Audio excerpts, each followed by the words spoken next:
wouldn't you want your brother to do this, your dad, your uncle, your partner? Wouldn't you want the men in your life to have the same benefit from this practice that you do? And that's what it's about. Hello, and thank you for tuning in to another episode of Dharma Talk. I'm your host, Henry Winslow, and this is episode number 70. You just heard from ex-professional surfer and black belt martial artist Dustin Brown, and you'll be hearing a lot more from him very soon. But first, I would like to say my thank you to Kyle Hedden for making a donation to support Dharma Talk. Thank you so much for your contribution. It really helps, and I always appreciate these donations. If you'd ever like to make a donation to support Dharma Talk and keep this podcast up and running, you can do that at henrywins.com/Dharma Talk. There's a little PayPal button, and it's very simple. Now, let's talk about Dustin. On the one hand, Dustin's story is totally stereotypical, especially for the men out there listening to this podcast. It will be very relatable. But on the other hand, he's totally exceptional. Dustin is an ex-professional surfer. He went on to obsess over Brazilian Jiu-Jitsu, and moving through all of these practices perfectly set him up to live his dream life, meaning comfort in his body, exploration of his mind, and ultimately a life of service, sharing these practices with people who might otherwise not ever consider it. That's become a big part of his mission these days, particularly as it relates to sharing yoga with men, encouraging more men to get on the yoga mat. He himself was quite resistant to it. If it were not for his now wife, then girlfriend, he might never have given it a shot. But as he will explain in his own words, it has radically transformed his life. So that's why he feels this obligation to get more people to give it a go. In this conversation, you're going to hear from Dustin on being given permission and freedom to live his dream life at the most unexpected time and circumstance. You'll hear why Dustin used to refuse to say namaste as a student in class, and why he's now very intentional with his language as a teacher. He talks about how the Boys of Yoga movement is helping to break down social barriers, keeping men from enjoying the benefits of yoga. And finally, he shares a bit as it relates to his personal practice about setting priorities as a multi-faceted movement practitioner, following your own waves of passion and interest, and ultimately integrating across disciplines. All of that is coming up very soon. Please just stay tuned through these announcements, and we'll dive into my interview with Dustin Brown. Hey, yogis. If you've been listening to Dharma Talk for some time now, then you've no doubt heard me talk about my upcoming Veganiversary yoga and pizza party happening at Lighthouse Yoga School on August 17th. To celebrate having gone vegan 1 year ago, I'm hosting a 2-hour yoga class followed by a pizza party with delicious plant-based food from some of my favorite vegan restaurants and vegan brands. Screamer's Pizzeria will be catering. We'll also have dessert from Koku, which is a coconut-based ice cream, and samples from Keats Co. Plant Bites. There'll be a couple other brands there as well, raffling off prizes, and 25% of the proceeds from the whole event will go to Woodstock Farm Sanctuary, which saves animals from industrial slaughter and gives them a loving home for the rest of their life in upstate New York. Now, I wanted to drum up some more excitement for this event and share in the fun, share in the love with people who are not in New York City. So follow me on Instagram, and tomorrow I will be announcing a big giveaway. Someone in New York City is going to win a free ticket to the event, and someone anywhere in the continental US is going to win a prize package with gifts from all of these contributing brands. So again, follow me on Instagram. It's at Henry Wins, and keep an eye out for the post. It will go out on Friday morning, August 2nd, and the giveaway will run through August 4th. Good luck. Apart from the Veganiversary event, I've also got rocket yoga workshops coming up at Pure Yoga West in New York City. a handstand workshop at Lighthouse Yoga School, and travel dates set for Austin and Dallas, Texas, Bucerias, Mexico, and my hometown, Richmond, Virginia. So if that's of interest, please head on over to henrywins.com/events and sign up. What's your purpose? What's your vision? What mark will you leave on this planet long after you're gone? I'm Henry Winslow, and you're listening to Dharma Talk, the only podcast where I interview inspirational yogis on how they're changing the world in their own unique ways. Whether you're still searching for your purpose or already walking the path, I hope these stories get you excited to live your Dharma. Hello, Dharma Talk community, and welcome back to another episode.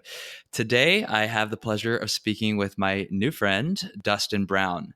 Dustin is the visionary and founder behind Warrior One Yoga, bespoke bayside yoga studios in Australia. Now a dedicated yogi, Vedic meditator, and wellness warrior, Dustin grew up in Kauai, Hawaii, and first traveled the world as a professional surfer. Also a Brazilian Jiu-Jitsu black belt, both athlete and coach, Dustin brings a background in martial arts to his yoga practice as well. Through these complementary practices, Dustin has found strength, flexibility, increased recovery, body awareness, and an overall balanced lifestyle. Dustin is an ambassador for the global brand Lululemon Athletica, and also Boys of Yoga, a global movement helping to bring more guys to the yoga mat. Dustin, this is awesome. I'm so happy that you're on here. And I'm also happy to hear that despite the Wi-Fi challenges of living in Australia, we're able to make this happen. So how are you doing? Good. Thank you so much for having me on. Yeah, the internet's slow, but everyone is here and willing. So, no, but I'm slow really sometimes slow means deliberate. So we'll just see the positive side of that. I like that. We always start with the same first question. And I know that you've listened to the show, which makes me so happy. So perhaps you're prepared for this, but I'll give you the question. What does the word Dharma mean to you? And what is your Dharma as you understand it today? I love this question, and I love the answers that everyone has. For me, the word Dharma really speaks to the greater purpose, why we're here. And I really like that translation. I really connect to that. And even the word, when you say it like that, it lands really nicely and has a feeling that goes with it. So I feel that, it's the greatest purpose, why you're here on this earth. It's the reason why you're here and what you're here to do. And for me, my Dharma, I believe, is to work through the layers of my own consciousness. And through that process, I've discovered so much. And I have this strong calling to share what I've learned with others. And that comes to me in a natural way. Like I find it it's like something I truly crave to do. When I learn something new, I just can't keep it inside of myself. I want to share it with others. And I love the saying that when one person teaches, two people learn. So yes. I really, really am a subscriber to that, because I've learned so much whenever I share. So it just solidifies the things that I'm already doing. Mm-hmm. Yeah. So working through the layers of your consciousness. This is something that maybe seems natural to a yoga teacher or yoga practitioner, but I understand that it hasn't always been yoga that's been your particular choice of movement modality or even self-exploration modality. So has that always been something that you've explicitly considered when it came to your surfing, for example, or even the martial arts? Yeah, definitely not. It's something in the last 8 to 10 years that has really come to the forefront and presented itself. Before that, growing up in Hawaii, my impression of yoga was very negative. Like, I always saw it as something that was kind of very different, not aligned with my lifestyle. And the people that I saw doing it were very alternative, and in my mind, like, super weird. I was like, yeah, I wouldn't want to be one of those weird hippie people. I couldn't do that. And I'm so glad that that perspective had shifted. But even through jujitsu, if you told me 10 years ago, like even when I first started trying yoga, that, oh, you're going to love yoga. You're going to teach it. You're going to have yoga studios and it's going to become like one of the biggest parts of your entire life. I would have said, yeah, F off. Yeah, right, buddy. And I would have laughed in your face. So this whole idea of even becoming aware of the levels of consciousness and realizing that, oh wait, I'm stuck in a place in this base level of consciousness and living that I don't really want to be. And when I move out of that and I move higher and I start to realize that I've been holding myself back and being quite closed in my life, and I start to open and show up into the world, the way the world shows up back and responds is absolutely magical. So yeah, yoga has completely shifted my entire perspective, and yoga and yoga and meditation. But then I come from a background of surfing and then Brazilian Jiu-Jitsu, so it's kind of contrasting. But the most beautiful part that I see is that they all complement each other, just like yin and yang and light and dark. The one has to be there so that the other can exist. And I love that I have these tools that allow me a really specific kind of outlet for energies that I have within, and a way to then consolidate those, observe those, and choose a proper kind of like journey and response from wherever I'm at. I view it as a compass, a way to navigate. Yeah, that's really a luxury and a powerful set of tools to be able to choose between different practices that you've studied, both in silos and then also now you've more recently put them together. And I want to know more about that. But first, I'm interested to hear more about how you broach that gap. You know, because you said that initially you had a very off-putting perspective around yoga. What was it that made you reconsider that, or even give it a shot to be able to have your mind changed? It took a lot of convincing from my wife. Um, and I really think it was a time in my life where I was ready. So I went from a little bit of my background. I grew up in Hawaii, and it was always my dream to be a pro surfer. And I left the islands and moved to LA, and I was living in Orange County and working there, but constantly pursuing this idea that I wanted to be a pro surfer. And inadvertently, I was moving further and further away from that goal just by the lifestyle I was living and the jobs I was working. I was working in the nightclub industry as a bartender, and I was making great cash, but as you can imagine, extremely late nights and then extremely early morning surfing, they don't really work together. And so the universe would have it that I broke my leg extremely badly, couldn't walk for a year. And that was a really dark time in my life. But on the other side of that, as I started to heal, the universe just handed me a sponsorship. And literally for 4 years, I had this contract that I was a label, just complete freedom, financial freedom, and freedom to travel the world, and permission to do that in a really cool way. A sponsorship from a surfing company? Yeah, so I had a really, really amazing deal from a friend who I didn't know at the time. It came from the bar world that I was working in. One of my bar regulars happened to own a company, and this just, I was just really nice to this guy for the time that I knew him, and he always came into the bar. And then when I saw him a year later, after having a year off from breaking my leg, he's like, "Oh, where have you been? What have you been doing?" And I kind of spoke to him, and we went surfing, and he was out in the water with me. He's like, "Man, I never knew you could surf like that." And I was like, "Yeah, I told you I was from Hawaii. It's my dream to be a pro surfer." And he's like, "Oh, we need to have a meeting. I got some ideas for you." And this amazing man literally hooked it up, because there are surfers that are amazing, and I would say that I'm okay. But he took me under his wing and just like, "I'm going to take care of this guy," and really looked after me. So I am eternally grateful for that man, Kelly, and what he did for me. And he really just gave me an avenue to go travel, it was just a 180 in my life. It was going down that world of, like, as I was saying, like late nights, working in nightclubs and industry, and then a complete flip to, here, go live your dream. Here's everything you need to do that. Go wild. Go live your dream. That's incredible. And, one thing that I take away from that story is that it's much easier. You can always connect the dots in retrospect.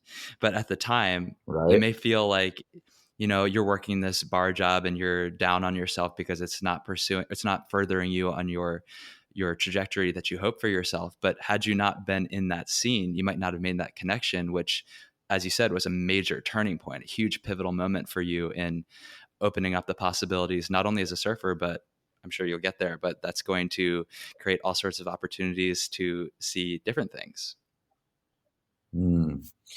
And so fast forward, I went traveling. It was amazing. 3 years in, I'm in Australia and I meet a girl. And this is, at a time in my life where I was a pro surfer from Hawaii, the last thing on my mind was a relationship or marriage in any way. And the universe again had different ideas. As soon as I met my wife Nova, it literally was a huge shift. Like we never separated from that point, and we moved mountains to be together. And so I decided, all right, I'm going to move here to Melbourne. I'm going to stay here. And I did. And in that time, so I went from traveling, constantly being in like warm tropical areas, surfing every day, being super active. I'm like, okay, I'm going to move to Melbourne and be with my girl. I just want to spend time with her. And she had to go to uni, had to go finish school. And so, all right, we're going to go in Melbourne. It's winter time. I can handle this. I'm cold. And I ended up not surfing for like 6 months just because it was winter and the beach was 2 hours away and all these excuses. But I ended up putting on a lot of weight. And my friend came to visit me like after being in Melbourne for around almost a year. He came and visited me, and first thing he picked him up at the airport. He's like, "What the fuck, dude? You're so fat." And I was like, Leave it to the friend. Leave it to the friend to tell it like it is. it's like, bro, yeah, I've never seen you this big in your whole life. What happened? I was like, what do you mean? He's like, you are fat. I was like, uh, okay. And he's like, don't worry, I'm gonna take you to training. It's gonna be fine. You'll lose weight super fast. And I was like, what is this guy on about? Next day, he already looked up a jiu-jitsu academy down the street, took me to jiu-jitsu because little did I know this was his full-blown obsession. And took me to jiu-jitsu. I got beat up by little kids, basically, but in a really fun and positive way that made me want to come back. And so I started doing jiu-jitsu, got completely obsessed. And this is where the yoga comes in, coming full circle to answer your question that you asked me like 5 minutes ago. But I like that kind of answer. yeah, jiu-jitsu makes you really tight. So I started getting fit and I started training jiu-jitsu literally it went from like 2 to 3 times a week. I was like, oh, if I want to get good at this, I need to do this a lot. And so I started training every day, 6 days a week. And my body got really tight. And I started looking into things that would improve my jiu-jitsu. And I came upon an Ido Portal squat challenge online. Someone's like, oh, I'm doing this squat challenge. You should try it. It's sitting in Malasana in a squat for 30 minutes for 30 days.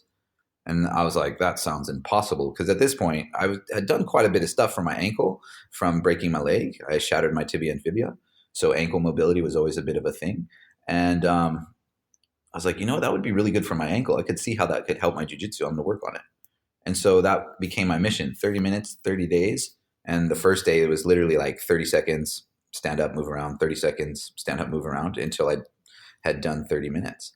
And I quickly had this super large shift. Just doing the squatting every day shifted pain out of my low back, pain out of my hips, opened up my ankles, had more mobility in my hips and ankles than I'd had for years. And all it was 30 days in a squat.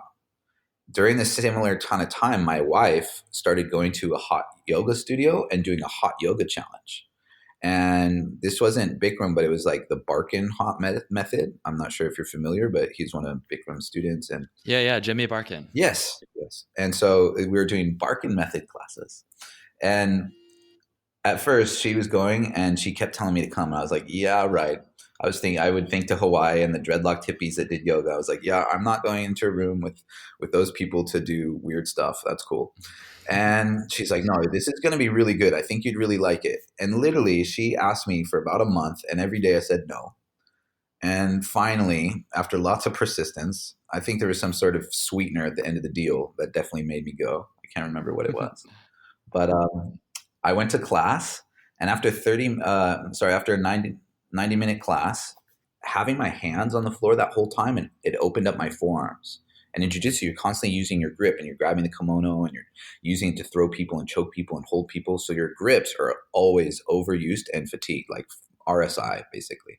And that hour in a hot room, opening up my grips and forearms, I felt a shift in my body that I hadn't felt in years. I was like, oh my God, if this is how I feel after one class, I'm going tomorrow. And my wife had done that 30-day challenge. And right away, I was like, I'm going to do that. I'm going to do a 30-day challenge.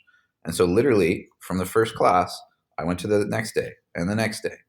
And that 30 days turned to 60 days, turned to 90 days. And I never stopped going every day. I literally switched from doing strength and conditioning with a strength and conditioning coach in the mornings for my jiu-jitsu. And I just completely switched and did yoga instead. And that was literally the way I approached it. I was like, this is going to be my modality to look after myself for jiu-jitsu so I can train more jiu-jitsu. I could clearly see that doing strength and conditioning was taking me away from what I actually want to do. I wanted to train more jiu-jitsu. I didn't want to be strong or get bigger muscles. That was not on my goal list whatsoever. I just wanted to be good at jiu-jitsu. And so as soon as I noticed yoga was helping me do that way more than strength and conditioning, I was like, strength and conditioning's out. I'm doing yoga. Yeah. And this is interesting because it's like everything. it's all, you know, functional for you up until this point. Like you were experimenting with different training regimens that were making you feel better and also improving your obsession du jour. You know, first it was the surfing and then it's the jiu-jitsu. And it turns out that yoga can actually do more benefit for your jiu-jitsu than what you thought was building your strength. So at what point did your frame of mind around the yoga start to expand beyond simple or mere functionality and into some sort of exploration of the mind and layers of consciousness? I started having a consistent practice, going every day. You're instantly exposed to the teachings of yoga. And the studio I was going to had even though they were teaching the hot style, they actually had a bunch of teachers that weren't teaching that. I don't know if the owner knew, but like they were teaching just like a various vinyasa flows. Some would stick to the Barkin method, and then others would just freestyle it, and they would teach us all kinds of cool stuff, and they do chanting and things like that. And at first, the idea of chanting, I thought that was like the weirdest stuff ever. And even oming and saying the word namaste, I was really, really put off by that, and even put up a wall. Like for the first, until I learned what namaste meant, I think it would be like maybe 6 months of doing yoga, I never said namaste. And instead I would say, I love steak instead. Well, you know what? I I respect that. I'm a little bit sarcastic, and I thought that was hilarious in my own mind. And so I just like smile, put my hands together, and say, I love steak. And it kind of sounds like namaste, so nobody noticed. I respect that though, because you didn't want to say something that you like didn't know what it meant. Literally. And like my parents are very religious. That's the way I was raised. And I was raised, and my dad taught me that meditation is often a gateway to be not possessed, but allow you to be opened up to spirits to take you over and things like this in his mind. And or that was his that was the information he knew at that time. Right. And like I've had conversations with now, that perception was shifted, but that's what I grew up thinking. Like meditation and these practices, they open you up for bad spirits to come in or things like that. Mm-hmm. And so I was trying yoga and I was doing these things, and I'm dad's in the back of my mind, like, don't say that word. You don't know what it means. It might be asking the devil to hang out with you or something, right. But then as soon as someone explained the meaning of namaste, they broke it down and they are like, this is a symbol of deep respect and honor. It's literally saying that my soul bows to your soul. And when I heard that, it touched something inside, because in martial arts, and especially in jiu-jitsu, that's literally the clear, I think that's one of the defining pillars in it. If you have respect and honor in your heart, you're a martial artist. Or if you are doing these things with malice and anger and bad energy, it's not. You're just being a violent person. Mm. And so I really connect to that, honoring another person, having deep respect. And yeah, that touched me. I was like, oh, I'll say that. That's amazing. And when all these things that I thought were super weird were well explained and well taught, it instantly changed my perspective. And I really, in my own teachings nowadays, I don't forget that. And whenever I see, you can read people's energy quite easily. When you start talking about certain things, you can tell that they're triggered. And I often immediately change the language or ask them to change the language in their mind. Some people, the word God or spirituality, these words are instant, they throw up walls. And so I try and find words that are less triggering because I know I've had that same experience in myself. And if I see something or say a word that triggers someone, I'll then try and really explain it and give it context and intention. So then people are they're so empowered when you give them that knowledge. And the thing in yoga is all these things have such beautiful intentions behind them. And as soon as we share those intentions, I think people drop the barrier. And then the magic of yoga, it just kind of filters in. Yeah, I think that's really true. And one thing that that speaks to me from your story is that you had that same reservation. You had the walls up yourself, so you know what it's like to be in that position and to be resistant to something that ultimately you found to be really helpful. So I'm sure that that is making its way into your teaching and your approach to trying to dig in there with certain people who could have the same resistance that you had. I know that you are very big on getting more men to practice yoga. You are a part of this Boys of Yoga movement, and as a male teacher myself, I know that as teachers we tend to attract students who see a bit of themselves in us, right? So tell me a little bit about the Boys of Yoga movement and also what it's like to teach men yoga and things that you've learned from teaching men. So Boys of Yoga is an awesome movement started by a man called Michael James Wong, and he's a good friend. He lives in London, but he's really a global yogi. He's from New Zealand, lived in LA, and just an all around awesome human, really promoting meditation, mindfulness, and yoga. And so, literally, being an ambassador to that just means that we work together in promoting the practice of yoga for more men. And we do events and workshops. And Michael's coming here in November, and we're co-teaching Wanderlust with a couple of the Boys of Yoga. But then after, we're also doing like a 30-hour advanced teacher training for teaching techniques and intelligent sequencing skills.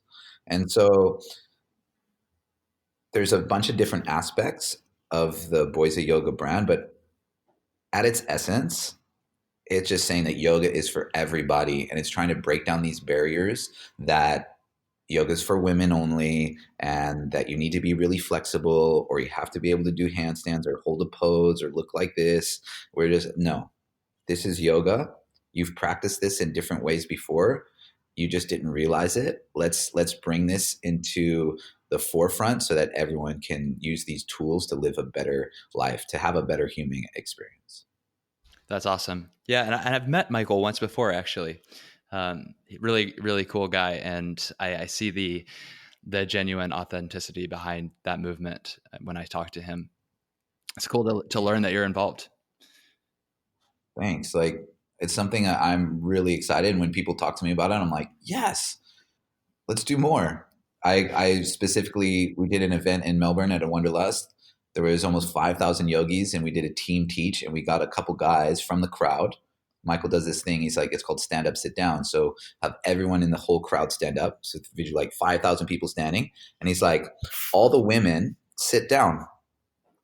And you can imagine in a yoga event how many guys are left.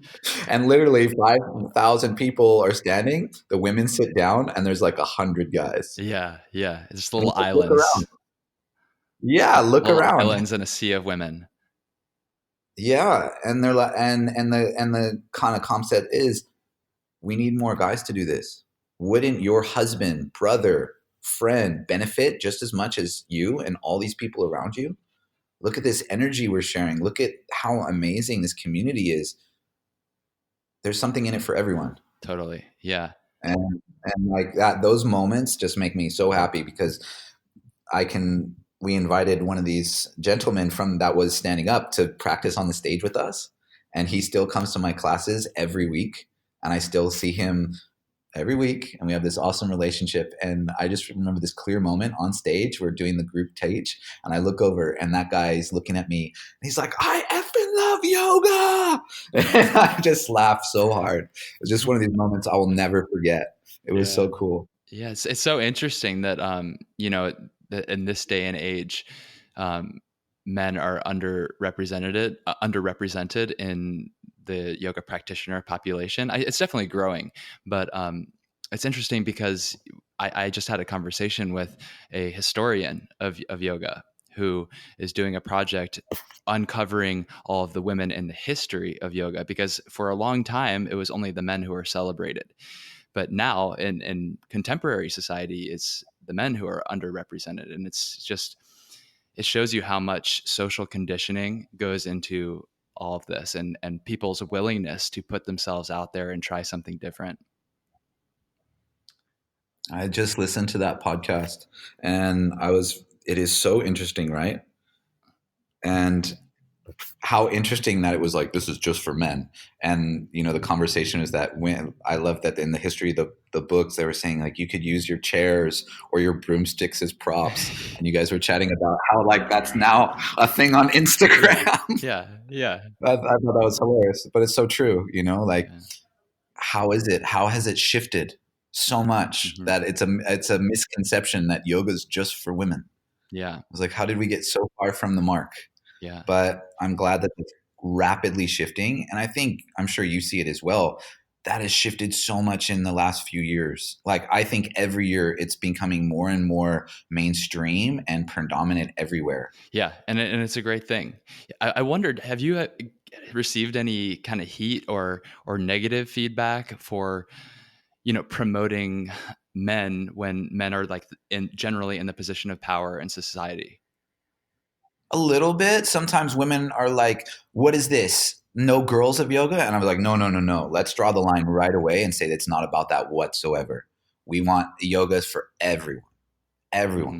And we're just trying to remove the little white line that's of chalk that someone put down that said it's for men and Yeah. women somewhere in history, where there started to become these conditioning, these ideas, these concepts. We're like, oh, that's girly stuff. You got to wear tights and be really feminine, like, or put any rules to it at Hmm. all. It's just, Right. it's just a tool to be a better human. Like, and as I learned so many of these things through practice, I literally question, why didn't I learn this stuff in school? Why weren't breathing techniques taught in school? Why weren't basic spinal and shoulder and hip movements taught in school so that I can make sure my body functions and I don't walk around sore and in pain, because that's naturally going to happen over time. Yeah. It's a good question. Good question. These are things. Yeah. So as soon as, if I do get any heat, and I have heard some yoginis ask me like, "What is this about?" I kill them with kindness. I said, "No, it's not about that. It's about, wouldn't you want your brother to do this? Your dad, your uncle, your partner? eh, Yeah. Wouldn't you want the men in your life to have the same benefit from this practice that you do?" And that's what it's Exactly. about. That would be my response too. It's like if more men are practicing yoga, which is what this movement is about, then actually it's not just the men who are going to benefit. Practicing yoga is certainly a privilege and not to be taken for granted. But if more men are practicing Mhm. yoga, then it's going to improve the well-being of all of the people in their lives as well, including all of the women. Exactly. So let's talk a little bit about your current practice. Because now you have all of these different experiences to draw from, and in a way, I could see how that Mhm. might be paralyzing. The paralysis of choice, but it's also incredibly empowering because you can personalize a practice to your exact wants and needs. So, how are you doing that? How are you melding the surfing with the martial arts, with the yoga, both for yourself and also in the way that you teach? I meld it together by trying to stay in balance. And it's just it's always shifting and always recalibrating. And it's almost like surfing itself, trying to navigate my life at this point, because it's really fun. And I have all these little factors that I love, like the yoga studio, the yoga studios, and the business of yoga, which is retreats and teacher trainings and teaching classes, but then as well managing my own practice and passions.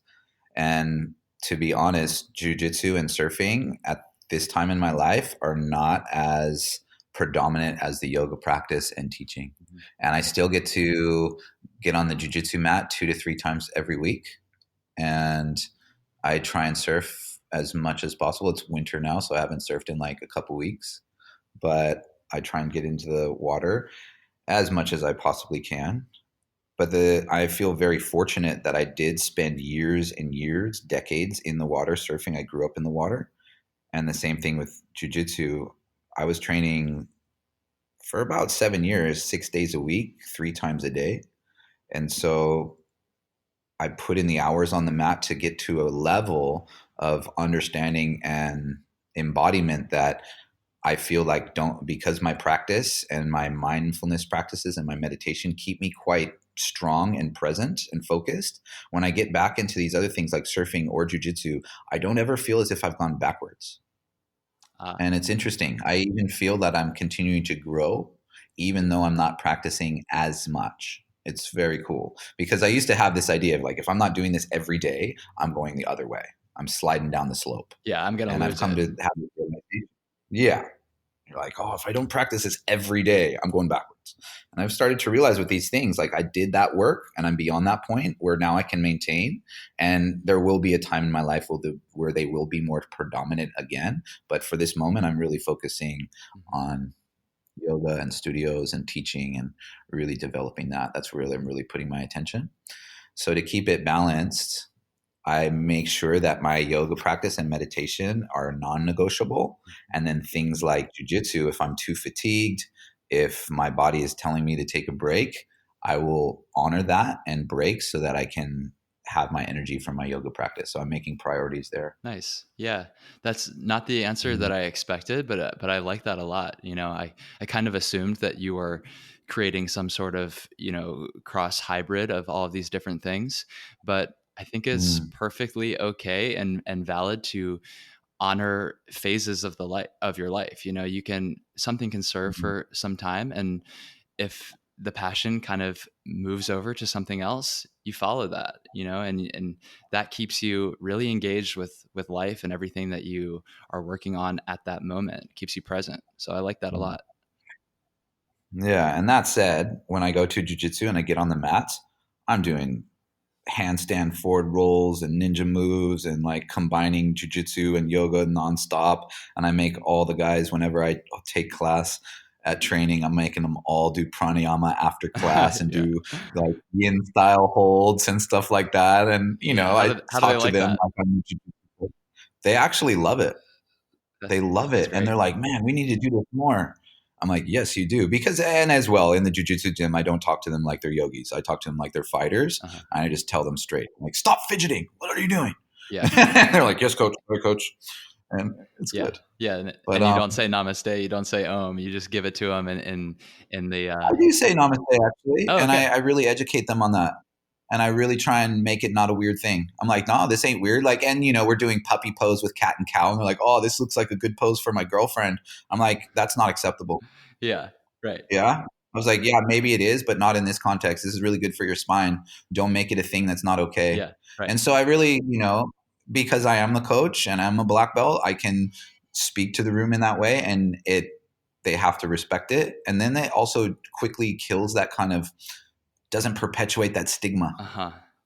Yeah, I mean, you come from a place of credibility for them, so there's Mm. responsibility that comes with that authority, and you've stepped into that. Mm. Like, yeah, let's make this a really positive thing. Yeah. But I do bring some I gotta say I do combine everything in my life because I don't segregate. I was thinking about it. Like in my yoga practice, there are very transitions and movements that I correlate to surfing and martial arts. Mhm. And often I'll bring little movements into and transitions into the flow, and I'll be like, "Oh, we do this in jiu-jitsu, but here I want you to breathe through it and really might be mindful about this." Mhm. And so there is a crossover. There just can't be. I can't segregate. I'm too. It's all combined in my mind. So there is definitely a bit of cross pollination that kind of makes it a bit of a unique thing. Right. Yeah, that makes sense. What's something that you've got coming up that you're excited about that you'd be interested in sharing with the Dharma Talk community? Well, from August to December, our year gets really, that's when we do most of our travel. In August, we go to Thailand and have a yoga retreat there for a week on Koh Samui. That is just exciting. And if one would like to come with us to that, it is absolute paradise at this place, Vikasa. I'm pretty sure you would have seen it online. It's where Brioni and Dice do their trainings, and universal yoga trainings are held there. It's this amazing, amazing retreat center. And then we're going to Bali, catching up with some friends and doing lots of yoga there. I cannot wait for that. Haven't been to Bali in a couple years. We have a retreat in New Zealand at Aroha. And one, I get to hang out with some of my favorite humans ever, Damien and Anna. But as well, I don't know if have you been to New Zealand? I have not. I've been to Australia, but I haven't been to New Zealand. Okay. So South Island, both islands are incredibly stunning, but South Island, New Zealand is absolutely breathtaking. I flew in, the first time I flew in, I was like, how is this 3 hours away from Australia? And I've never been here. It's absolutely amazing. There's these magnificent mountains that go right into lakes, and it's just stunning. It feels like a powerful place. It's one of these places in the world where you go and you instantly feel connected to the land. Mm. It just has an effect on your whole being. You walk away feeling deeply connected. So yeah, that's why I'm really excited for our retreats that are coming up in those locations, and just various trainings and workshops we have. I'm a bit of a yoga geek and nerd, so I love anatomy and diving deep into all those types of things. That's what I'm excited about. Right on. Yeah, I mean like that sounds like just what the doctor ordered. Getting into nature like that. I mean, I'm speaking to you from New York, which comes with lots of pros, but that is not one of them. You know, we are Mm, so densely packed in here into the urban jungle that to get out in nature is critical. Yeah, so that'll be really nice. yeah. I guess that's a perk of Australia. You're very close to, relatively speaking, to all of those beautiful tropical destinations. Yeah, shooting to Southeast Asia is really easy. It's still, 6, 8 hour flight, but that's not that bad. Yeah, And then we have places like Fiji and New Zealand that are only 3 hours away. That's pretty special. nice. And apart from getting your message out on the podcast, what are you doing today to live your dharma? Today, I woke up early and sat for my meditation and did some gratitude journaling and affirmations before sitting with you here. And then I'm going to go to my studio and I'm teaching three sessions this morning. I'm teaching meditation, yoga, and or vinyasa flow and yin yoga. And so Beautiful. I'm going to share the teachings of yoga and help share my experience and hopefully lift up some other people for the day and make them feel amazing and help them connect to the source within so they can walk out and share that with their communities and brighten up their worlds. That's a beautiful way to spend the day. Can I ask you one more question about that? What type of meditation do you teach? I am a Vedic meditator and I teach one giant mind meditation style, which is a mantra based meditation style. So, yes. Does that mean you assign people mantras? I give them a mantra. I don't prescribe like in TM or Vedic. It's a specific mantra that we use in the One Giant Mind style that I've been trained in. But for myself, I have a mantra that I have been given by my teacher, and I that's what see. I practice every day and have done. Very good. Very good. Thanks for I sharing find, that. yeah, I find any, yeah, of course. All right, well, let's move on to the final section of the interview, Dustin. You know already, it's the prana round. I'm going to ask you 6 rapid fire questions and ask you to answer in minimum 1 word or maximum 1 sentence. Okay? In 1 word, why do you practice yoga? Connection to source. What's your favorite yoga pose and why? Handstand, because it taught me and continues to teach me so much about focus and complete awareness. What's the single best cue or piece of advice that you've ever received from a yoga teacher or surf teacher or jiu-jitsu teacher? So there's literally some gold, lots of gold, but I'll share today wisdom from my coach Carlos, and he says, and I think this doesn't just apply to jiu-jitsu, it applies to surfing and a lot of things. Yeah. You don't have, all you have to do to be good at this is to show up. Just show up. Just show up. Let that sink in. Just show up. Yeah, I love that. That's a great one.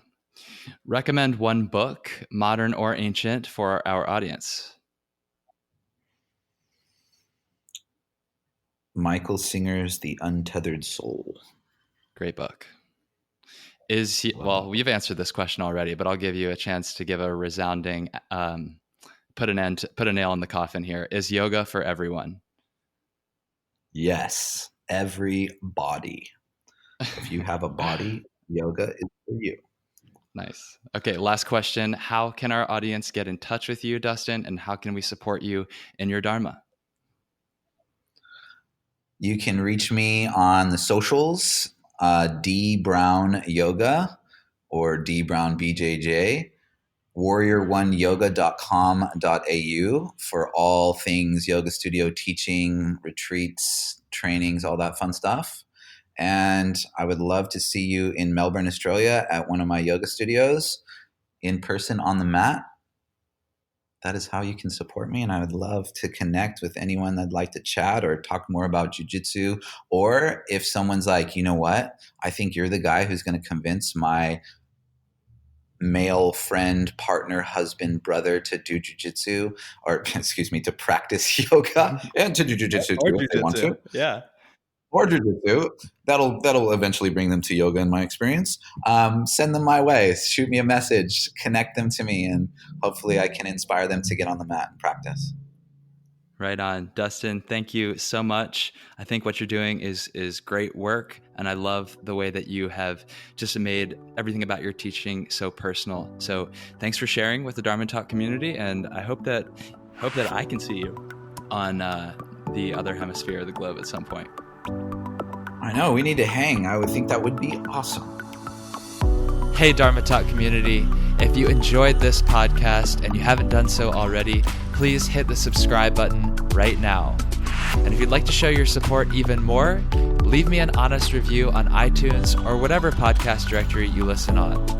You can also make a financial contribution to keep the show up and running, a donation at henrywins.com. And remember, I'm here to serve you. So if you have any questions or comments or ideas, you can always reach me on Instagram at henrywins. Otherwise, I'll speak to you next week. Keep living your Dharma.